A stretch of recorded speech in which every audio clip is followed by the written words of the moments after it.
आप देख रहे हैं F&O टेक क्लासरूम। मेरे सहयोगी वीरेंद्र मौजूद है और हमारे मेहमान आशीष चतुर्मोथा भी बने हुए हैं। पिछले एपिसोड में यानी एपिसोड 3 में हमने फ्यूचर्स के बारे में चर्चा की थी, समझा था कि फ्यूचर में ट्रेडिंग कैसे होती है, ओपन इंटरेस्ट क्या होता है, प्रीमियम डिस्काउंट के मायने क्या होते हैं। तो बेसिक स्ट्रक्चर जो होता है फ्यूचर ट्रेडिंग का वो हमने समझने की कोशिश की थी। लेकिन अब ट्रेडिंग की कैसे जा सकती है उस पर फोकस करेंगे और ये समझेंगे कि स्टॉक फ्यूचर्स क्या होते हैं, इंडेक्स फ्यूचर्स क्या होते हैं।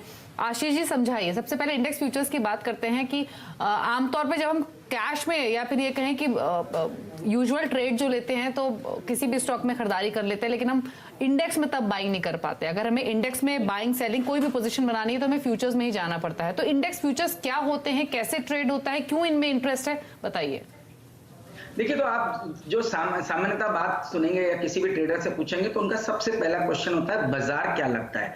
बाजार क्या लगता है को वो डिफाइन करते हैं कि भाई आपका निफ्टी ऊपर जाने वाला है या नीचे जाने वाला है। तो स्पॉट में आप निफ्टी को प्ले नहीं कर सकते, आपको जो प्ले करना है वो डेरिवेटिव्स मार्केट में, और उसको हम निफ्टी फ्यूचर्स कहते हैं। इसी को हम इंडेक्स ट्रेडिंग करते हैं। और दूसरा जो इंडेक्स है वो बैंक निफ्टी फ्यूचर्स। ये ब्रॉड दो बड़े जो इंडेक्स हैं जो हमारे यहाँ पे काफी एक्टिवली ट्रेड किए जाते हैं। ऑलमोस्ट 60 से 70% जो वॉल्यूम है वो इंडेक्स फ्यूचर्स के अंदर से ही निकल करके आता है फ्यूचर्स ट्रेडिंग के अंदर में। और मैं एक छोटा सा एग्जांपल निफ्टी फ्यूचर्स से शुरू करूं तो निफ्टी फ्यूचर इस समय करीब करीब चल रहा है 9000 के आसपास, और जो लॉट साइज निफ्टी का है वो 75 का है। तो रफली जो आपकी लॉट साइज की वैल्यू है वो 8 लाख रुपए के आसपास की कॉन्ट्रैक्ट वैल्यू है। और जैसे मैंने कहा कि आपको एक इनिशियल मार्जिन देना पड़ता है, वो मार्जिन करीब करीब 20% की इंडेक्स फ्यूचर्स के अंदर में देखने को मिलती है। तो रफली 1 से सवा लाख की मार्जिन पे करके आप ये 8 लाख का कॉन्ट्रैक्ट जो है वो लॉन्ग या शॉर्ट कर सकते हैं। और क्योंकि ये इंडेक्स है तो इनमें बहुत ज्यादा वोलेटिलिटी ऊपर नीचे नहीं होती, जैसे कि एक इंडिविजुअल स्टॉक में हो सकती है। एक इंडिविजुअल स्टॉक शायद दिन में 5 या 10% ऊपर नीचे सामान्यता देखने को मिलता है, बट एक इंडेक्स के अंदर में इतनी सिग्निफिकेंट वोलेटिलिटी नहीं होती। और इसी के चलते इंडेक्स फ्यूचर्स की जो मार्जिन है वो स्टॉक फ्यूचर की मार्जिन के कंपैरिजन में हमेशा काफी लो लेवल पर आपको देखने को मिलती है। जी याद रखिए, इंडेक्स फ्यूचर्स में दुनिया जहां के खिलाड़ी होते हैं। रिटेल हो गया, DIIs हो गए, HNIs हो गए, फंड मैनेजर्स हो गए और FIIs हो गए। तो यहाँ पे बड़ा तबका अगर आप देखें फोकस करता है इंडेक्स फ्यूचर्स। यानी अगर आपने इंडेक्स फ्यूचर्स का दाव लगाया है इसका मतलब आप निफ्टी फ्यूचर्स ट्रेड कर रहे हैं, निफ्टी बैंक फ्यूचर्स ट्रेड कर रहे हैं। ठीक इसी प्रकार स्टॉक फ्यूचर्स होते हैं। जैसे आपने निफ्टी पे कॉल ली वैसे आपने किसी स्टॉक पे ली तो वो स्टॉक फ्यूचर हो गया। एक चीज और वीरेंद्र, जैसे कि हमने पिछले एपिसोड में कॉन्ट्रैक्ट वैल्यू की बात की थी, अगर निफ्टी फ्यूचर्स में भी ट्रेड हो रहा है, एक लॉट आप ले रहे हैं तो यहाँ पे सिमिलर ही होता है। सिमिलर होता है, एक निफ्टी का जो लेवल है वो मल्टीप्लाई करेंगे जितने टोटल। हाँ, एक्सचेंज क्या करेगा, स्टॉक फ्यूचर्स का एक एग्जैक्टली देखिए क्या होता है, स्टॉक फ्यूचर का एक दिन में 50% भी क्रैश हो सकता है, लेकिन निफ्टी तो नहीं हुआ ना उतना। तो उसमें वो क्राइटेरिया अलग होता है और इसमें क्राइटेरिया अलग होता है। तो कॉन्ट्रैक्ट वैल्यू मेंटेन की जाती है, इंडेक्स की अलग, स्टॉक फ्यूचर्स की अलग। स्टॉक फ्यूचर्स आपको अमूमन समझ में आ ही गया होगा। आशीष, अब थोड़ा सा हमारे व्यूअर्स को ये क्लेरिफाई कीजिए और बताइए कि एग्जैक्टली एक स्टॉक फ्यूचर की या फिर एक इंडेक्स फ्यूचर का जब मैं ट्रेड करता हूं तो उसकी अवधि, ड्यूरेशन क्या होती है, जिसे एक्सपायरी बोलते हैं, जिसे सीरीज बोलते हैं, और इस एक्सपायरी का एग्जैक्टली फॉर्मूला क्या होता है? नहीं तो देखिए, एक्सचेंज ने तो 3 जो है एक्सपायरी डिफाइन की है। जैसे कि हर जो महीना, करंट महीना चल रहा है, सपोजिंगली अभी हम मई महीने में ये बात करें तो अभी जो 3 कॉन्ट्रैक्ट इस समय पे डेरिवेटिव्स मार्केट में ओपन होंगे वो होगा मई एक्सपायरी, जून एक्सपायरी और जुलाई एक्सपायरी। मई एक्सपायरी को हम कहते हैं करंट मंथ एक्सपायरी, जून एक्सपायरी को हम कहेंगे नियर मंथ एक्सपायरी और जुलाई मंथ को हम कहेंगे फार मंथ एक्सपायरी। तो ये 3 एक्सपायरी के अंदर में आप देखेंगे कि आप अपनी पोजीशन ले सकते हैं। अब ये कब एक्सपायर होते हैं? एक्सपायर का मतलब है जिस दिन पर आपका जो स्पॉट है और जो फ्यूचर है उसका प्राइस कन्वर्ज हो जाएगा, और इसके अगर से ऊपर आपको पोजीशन बनाना है तो आपको नेक्स्ट मंथ में जाना पड़ेगा। तो हर मंथ की लास्ट थर्सडे को जो कॉन्ट्रैक्ट है वो एक्सपायर हो जाएगा, और उसके बाद अगर से आपको पोजीशन बनाना है तो जैसे अभी हम मई, जून, जुलाई में थे, अब मई का मंथ खत्म होगा तो जून, जुलाई और अगस्त ये 3 महीने आपके कॉन्ट्रैक्ट जो है वो ओपन हो जाएंगे।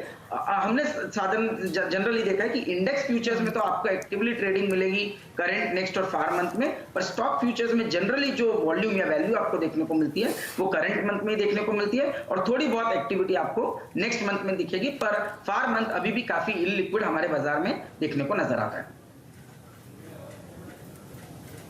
यानी अगर आप फ्यूचर में ट्रेडिंग करते हैं तो मैक्सिमम 3 महीने आप वो पोजीशन होल्ड कर सकते हैं, ठीक आशीष। और दूसरी चीज ये जो अलग अलग कॉन्ट्रैक्ट होते हैं, जैसे आपने बताया मई, जून और जुलाई, तो तीनों फ्यूचर कॉन्ट्रैक्ट के जो प्राइसेस होंगे वो डिफर करेंगे? बिल्कुल डिफर करेंगे, क्योंकि जैसा मैंने आपको कहा कि आज अगर से आप किसी से 1 महीने के लिए पैसा ब्याज में लेंगे तो आपकी आज की वैल्यू डिफरेंट है, 2 महीने के लिए अलग है और 3 महीने की अलग है। तो आप देखेंगे कि अगर से स्पॉट प्राइस 100 रुपए चल रहा है तो करंट मंथ हो सकता है 101 रुपए पे ट्रेड करे, नेक्स्ट मंथ 101 रुपए 50 पैसे पे करे और फार मंथ 102 रुपए पे करे। तो depending on the cost of carry और डिविडेंड का जो कैलकुलेशन है उसके बेसिस पे आपके फ्यूचर के प्राइस तीनों महीने के काफी डिफरेंट हो सकते हैं। जितना अनसर्टेन अगर आप देखें आपका करंट मंथ फ्यूचर है, उससे ज्यादा कहीं अनसर्टेन आपका मिड मंथ फ्यूचर वो दूर है, बहुत दूर है। तब तक क्या डेवलपमेंट होल्डिंग कॉस्ट काफी ज्यादा हो गई। तो ये हो गया, आप देखिए आपकी एक्सपायरी, हर आखिरी गुरुवार को आपका कॉन्ट्रैक्ट एक्सपायर होगा। एक्सपायर के दिन आपको अगर आपने अपना सौदा नहीं काटा तो आपका नफा नुकसान एक्सचेंज आपके अकाउंट में क्रेडिट और डेबिट कर देगा। लेकिन एक हालात दूसरा होता है, अगर आपको अपने ट्रेड को स्क्वायर ऑफ नहीं करना है और इसी ट्रेड को अगले महीने ले जाना है तो उसे कहते हैं रोल ओवर। आशीष थोड़ा सा रोल ओवर को डिफाइन करिए। आई थिंक एक्सपायरी वीक में सबसे ज्यादा मेहनत एक एनालिस्ट रोल ओवर और रोल ओवर की फिगर्स पे ही करता है, लेकिन रिटेल के लिए इसको समझना थोड़ा सा मुश्किल होता है। Please explain roll over. देखिए, मैं पहले तो बहुत सिंपल तौर पे एक एग्जांपल देना चाहूंगा कि सपोज मेरे पास 10 लॉट निफ्टी के खड़े हैं मई सीरीज के अंदर में, और लास्ट डे एक्सपायरी के दिन या उसके 3 दिन या 4 दिन पहले मुझे लगता है कि मेरा व्यू अभी भी मेरे डायरेक्शन की तरफ जाना बाकी है और इस महीने में नहीं वो अगले महीने में जा सकता है, तो मैं अपनी पोजीशन को मई महीने में स्क्वायर ऑफ करके जून सीरीज के अंदर में नई पोजीशन लॉन्ग या शॉर्ट जो भी मेरा अभी मंथ का है वो मैं जून सीरीज के अंदर में करूंगा। इस पूरे प्रोसेस को कहते हैं roll over of the position. अब इस रोल ओवर के अंदर में आपकी सिचुएशन क्या होगी कि आपने अगर से इस महीने में जो पोजीशन को सपोज 101 रुपए 50 पैसे पे कवर करी, तो हो सकता है आपको वो अगले महीने में 102 रुपए पे खरीदने पड़े। तो ये जो 50 पैसा हमने एक्स्ट्रा अगले महीने में पे किया है इसको हम कहते हैं रोल ओवर कॉस्ट। और जितनी ज्यादा पोजीशन, सपोज ये पूरा महीने में इस स्टॉक के अंदर में 7 या 8% की तेजी हुई और हम देख रहे हैं कि अगले महीने में भी रोल ओवर्स काफी एग्रेसिवली इस स्टॉक में बनते हुए नजर आ रहे हैं, तो ये इंडिकेशन दे रहा है कि लॉन्ग्स जो है, जिन लोगों ने ये पोजीशन लॉन्ग बनाई थी वो अभी भी स्टॉक पे काफी बुलिश है और इसी के चलते वो अगले मंथ में अपनी पोजीशंस को कैरी फॉरवर्ड कर रहे हैं। तो ज्यादा रोल ओवर और ज्यादा कॉस्ट ऑफ रोल ओवर, दो जो इंडिकेटर है, ज्यादा रोल ओवर और ज्यादा कॉस्ट ऑफ रोल ओवर, ये इंडिकेट कर रहा है कि इस स्टॉक में तेजी अगले महीने भी बनी रह सकती है। इसी का उल्टा है, अगर से इस महीने स्टॉक जोर के करेक्ट हुआ और आप देख रहे हैं कि जब मंथ एंड आया तो वापस से पोजीशन जो है अगले महीने में काफी जोर के रोल हो रही है, स्टॉक का जो रोल कॉस्ट है वो भी नीचे आ रहा है, इसका मतलब शॉर्ट्स स्टॉक में काफी एग्रेसिव है। वो इस महीने तो मंदी किए ही किए हैं, अगले महीने भी अपनी पोजीशंस को कैरी कर रहे हैं ताकि उनको लगता है कि अगले महीने भी ये स्टॉक और फर्दर करेक्शन दिखा सकता है। यानी इन शॉर्ट की 1 महीने में स्टॉक की चाल कैसी रही है, तेजी की या मंदी की, प्लस अगले महीने के लिए रोल ओवर कैसे हैं, कितनी परसेंटेज में, अगर हाई परसेंटेज में है, मंदी की चाल रही है, तो यानी अगले महीने के लिए भी, अगले कॉन्ट्रैक्ट के लिए भी जो व्यू है वो मंदी का ही बन रहा है। सिमिलरली तेजी वाले कॉन्ट्रैक्ट पर भी ये लागू होता है। लेकिन जब हमने फ्यूचर्स की बात की थी तो शुरुआत में मार्जिन का हमने बहुत जिक्र किया था, तो अब थोड़ा ये मार्जिन का चक्कर बनाई समझाइए, क्योंकि ये थोड़ा सा कॉम्प्लिकेटेड है और इसको थोड़ा सा समझना ही बहुत जरूरी है। कॉन्ट्रैक्ट वैल्यू के साथ मार्जिन को कैसे आकलन किया जाता है, कैसे मार्जिन का ध्यान रखा जाए अगर कोई भी बिगनर है फ्यूचर ट्रेडिंग में? तो बिल्कुल, तो बहुत ही साधारण सा लॉजिक है और मैं इसको समझाना चाहूंगा। सपोज 2 स्टॉक है ए और बी, और ए जो है वो थोड़ा सा कम वोलेटाइल स्टॉक है। हम देखते हैं पूरे महीने में इसकी जो चाल है वो 10% के से ज्यादा ऊपर नीचे नहीं होती, डेली जो वोलेटिलिटी है वो भी 3 या 4% के अंदर रहती है। तो इस तरह के स्टॉक में जो मार्जिन कलेक्ट होगी वो कम होगी, मतलब एग्जाम्पल के तौर पर समझिए 30% होगी। पर बी जो स्टॉक है उसका नेचर है पूरे महीने में 25% ऊपर या नीचे होने का, का, एक दिन में 7-8% की वोलेटिलिटी क्रिएट करने का, इसका मतलब है वहां पर पे वोलेटिलिटी काफी है, इसका मतलब रिस्क ज्यादा है, और जहां रिस्क ज्यादा होगी वहां एक्सचेंज ये मेक श्योर करेगा कि वो ज्यादा से ज्यादा मार्जिन आपसे कलेक्ट करके डिफॉल्ट की रिस्क को कम करे। तो ऐसी सिचुएशन में जो आपकी मार्जिन है वो हो सकता है 40 से 45% की हो जाए। तो कहने का मतलब है दो कॉन्ट्रैक्ट हैं जो शायद एक ही वैल्यू के आसपास हो, 7 या 8 लाख की दोनों की वैल्यू एक समान हो, बट इनकी मार्जिन डिफरेंट हो सकती है डिपेंडिंग ऑन द वोलेटिलिटी, और वोलेटिलिटी ये तय करता है कि इस स्टॉक में कितनी ज्यादा रिस्क ऊपर या नीचे होने की है। अब अगर से हम मार्जिन को सिंपल टर्म में डिफाइन करें तो सबसे पहले जो मार्जिन कलेक्ट की जाती है, मतलब अगर से मुझे डेरिवेटिव में कोई सौदा करना है और मैंने कहा कि ये ए स्टॉक मुझे एक लॉट खरीदना है और उसकी सपोजिंगली 25% मार्जिन है, तो मुझे 8 लाख के कॉन्ट्रैक्ट वैल्यू का 25% जो है वो आपको एज अ मार्जिन ब्रोकर को जमा कराना पड़ेगा, मतलब कि 2 लाख रुपया। इस मार्जिन को हम कहते हैं इनिशियल मार्जिन, और इसके अंदर 2 कंपोनेंट होते हैं, पर जो टेक्निकल इश्यू है जिसमें आपको जाने की ज्यादा जरूरत नहीं है, बट फिर भी मैं आपको बता दूं, उसको कहते हैं स्पैन और एक्सपोजर मार्जिन, जिसको सिंपल लैंग्वेज में मैं कहूंगा इनिशियल मार्जिन के तौर पर ही आपसे कलेक्ट किया जाता है।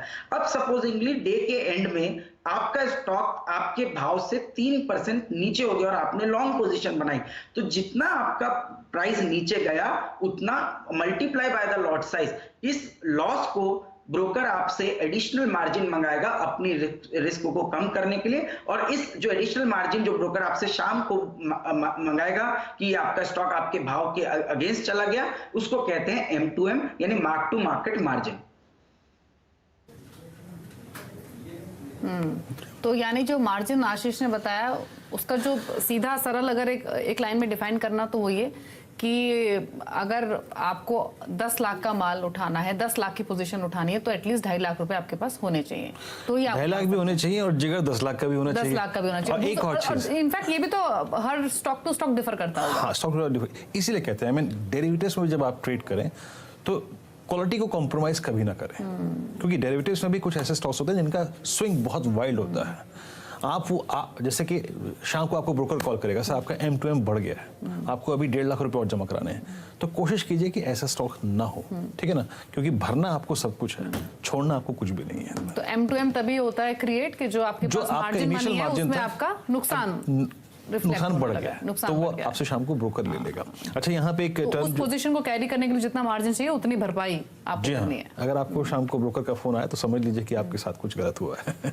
चलिए एक ब्रेक लेते हैं और ब्रेक के बाद थोड़ा सा इस बाजार को यानी डेरिवेटिव मार्केट्स को और समझने की कोशिश करेंगे। छोटा सा ब्रेक लेकर तुरंत हाजिर होते हैं।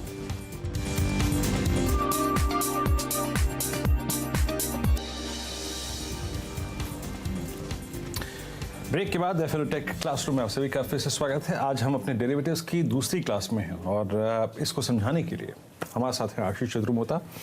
आशीष, थोड़ा सा ब्रेक से पहले हमने बात की थी रोलोवर्स के बारे में, अपने इस सौदे को, करंट मंथ के सौदे को नेक्स्ट मंथ में लेके जाने के लिए। इसको बताइए एग्जैक्टली जब हम कैरी करते हैं सौदे को, या तो यहाँ सौदा काट लिया या फिर कैरी करा, जो हम कॉस्ट पे करते हैं जिसे कहते हैं रोलोवर कॉस्ट या फिर बदला जिसे बोलते हैं, इसका एग्जैक्टली एनालिसिस कैसे करते हैं? कब ये ज़्यादा होती है, कब ये कम होती है, कब ये स्टेबल होती है, और इसका तेज़ी और मंदी से क्या सरोकार है? बिल्कुल, तो वीरू इसको 2 पार्ट में देखना पड़ता है। एक तो है रोलोवर कॉस्ट, और रोलोवर कॉस्ट के साथ देखना पड़ता है रोलोवर्स कितने हुए। तो पहले तो मैंने आपको रोलोवर्स समझाया कि कितनी पोजीशन आपकी नेक्स्ट मंथ में कैरी फॉरवर्ड हो रही है। अगर से इस मंथ तेजी हुई और अगले महीने में आप देख रहे हैं कि एग्रेसिव रोलोवर पोजीशंस का हो रहा है, तो कहीं ना कहीं ये मीनिंग होता है कि लॉन्ग्स अभी भी स्टॉक पे बने हुए हैं। अब आते हैं रोलोवर कॉस्ट पे। तो रोलोवर कॉस्ट बहुत सिंपल है कि जैसे आपने करंट महीने में 101.50 रुपए पे 101.50 पैसे पे अपनी पोजीशन को कवर किया और अगले महीने में 102 रुपए पे इस पोजीशन को, नई पोजीशन को खरीदा, तो ये जो 50 पैसा आप एक्स्ट्रा पे कर रहे हैं ये रोलोवर कॉस्ट है। इसको आप बेसिस भी कहते हैं, और इसको परसेंटेज में जब आप डिफाइन करते हैं 50 पैसा डिवाइडेड बाय 101.50 पैसा जिस पे आपने इस पोजीशन को कवर की, तो इसको परसेंटेज के टर्म में रोलोवर कॉस्ट कहते हैं। अब अगर से आपकी रोलोवर कॉस्ट बढ़ते जा रही है और साथ में रोलोवर्स ज्यादा होते जा रहे हैं, तो इसका मतलब है कि तेजी के साइड पे या लॉन्ग साइड पे डोमिनेशन काफी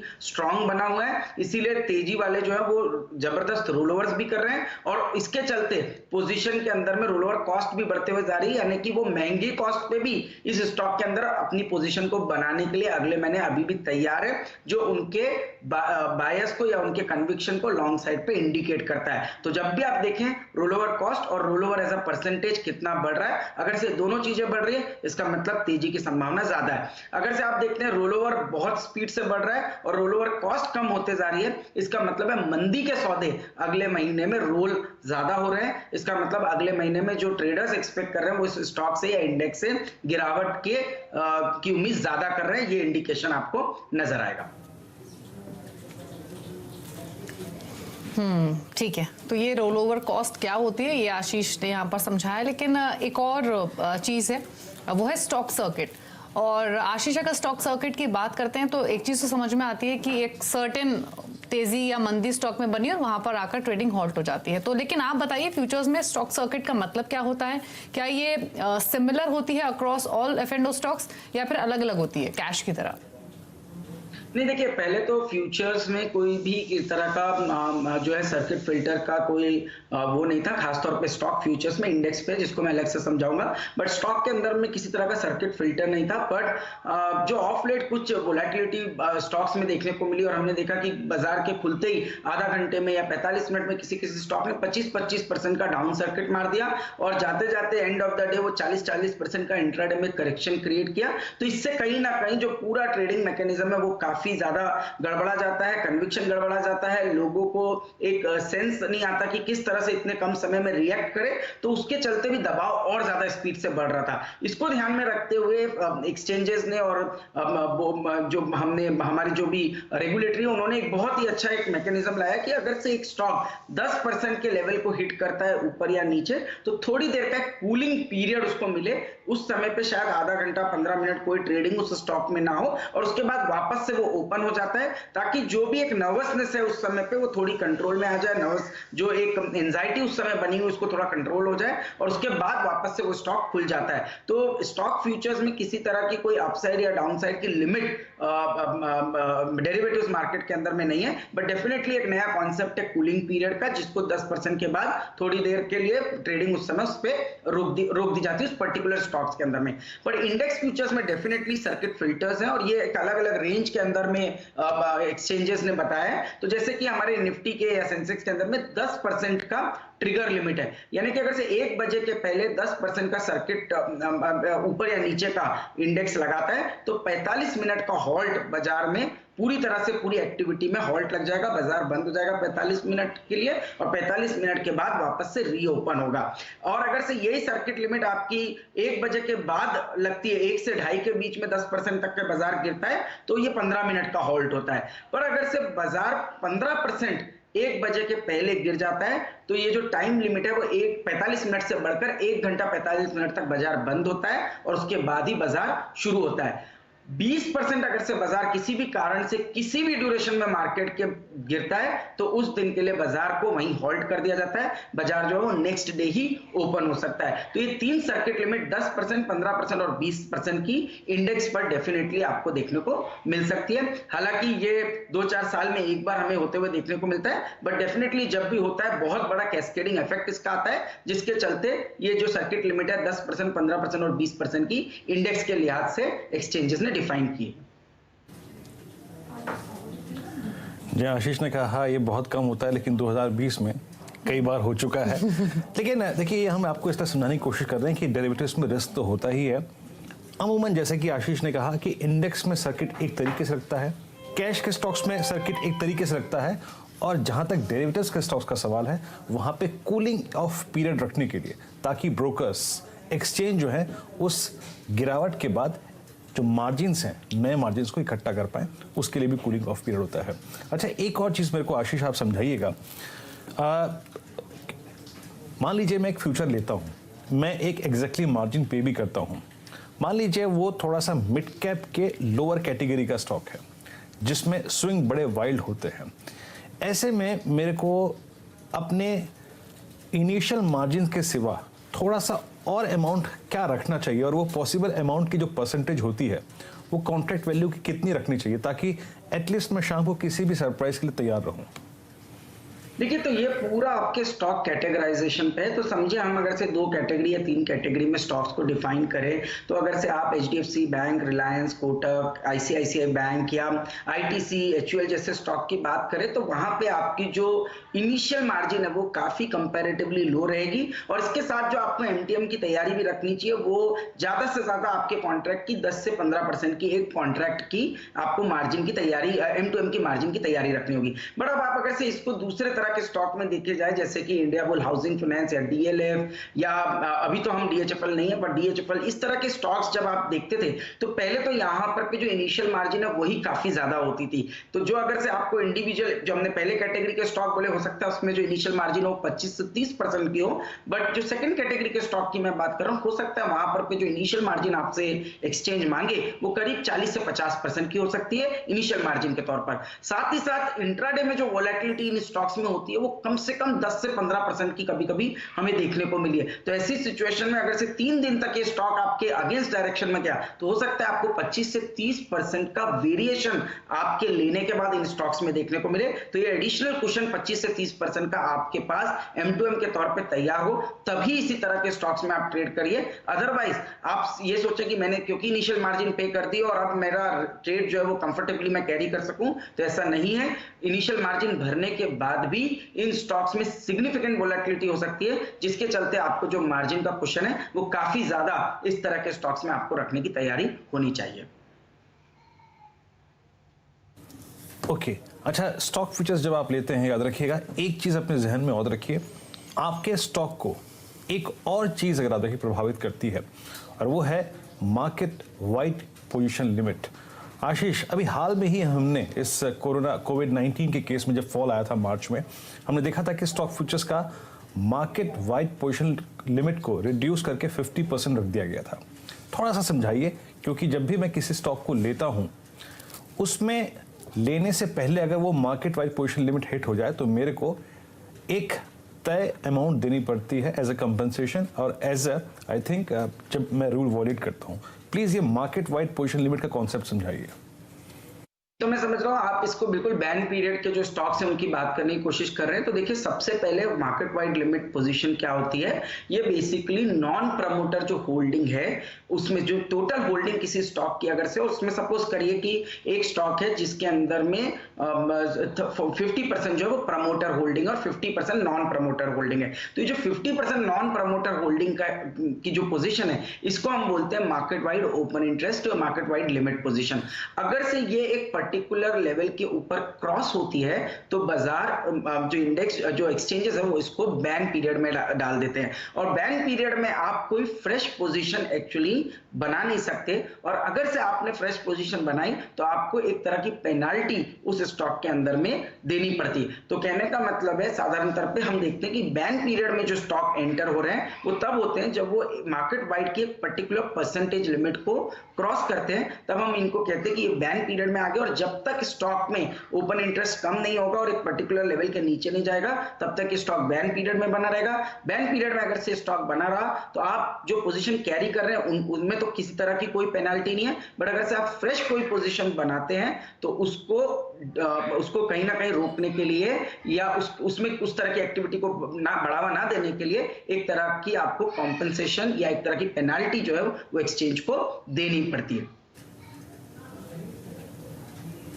जी, दीपाली, तो पेनल्टी आपको देनी पड़ेगी अगर आपने बैन स्टॉक्स को छुआ। तो स्टॉक्स इन बैन पीरियड, इन स्टॉक्स को आपको देखना है जिनको आपको ट्रेड नहीं करना है। तो फ्यूचर्स ट्रेडिंग से जुड़े हुए तमाम पहलू हमने 2 क्लासेस में छुए हैं और आशीष जी ने बहुत ही सीधी सरल भाषा में इसको समझाने की कोशिश की है। तो अगर इनफैक्ट ये जो दोनों एपिसोड्स हैं फ्यूचर के, या फिर 2 एपिसोड्स जो अब तक हमने टेक्निकल के किए हैं, ये सोशल मीडिया प्लेटफॉर्म्स पर भी हैं, आप जाइए, इनको देखिए और फिर इस जो चीज़ आपको समझाई गई है इसको अप्लाई कीजिए, और तभी आप समझ पाएंगे कि जो हमने समझाने की कोशिश इन सभी एपिसोड्स के जरिए की है। तो इसी के साथ शुक्रिया आशीष आपका इस शो में आने के लिए। आगे फिर आशीष से कनेक्ट करेंगे और पहलुओं को और इन डेप्थ नॉलेज को समझेंगे, फ्यूचर्स की ऑप्शंस का अब इंट्रोडक्शन करेंगे आगे जाते हुए अलग अलग एपिसोड्स में। शुक्रिया आशीष इस शो का हिस्सा बनने के लिए। चलिए इसी के साथ F&O एंड टेक क्लासरूम में इतना ही। आप देखते रहिए CNBC आवाज। और हाँ, जैसे कि हमने पहले भी एपिसोड्स में कहा है, अगर आपको ये शो पसंद आया, इनफैक्ट अगर कोई भी आशंका आपके मन में रह गई है, कोई और टर्म आप समझना चाहते हैं, कोई और पहलू आप समझना चाहते हैं, तो आप अपने कमेंट्स भी हमें भेज सकते हैं हमारे सोशल मीडिया पेजेस पर, CNBC आवाज पर। इसी के साथ इस शो में इतना ही। नमस्कार।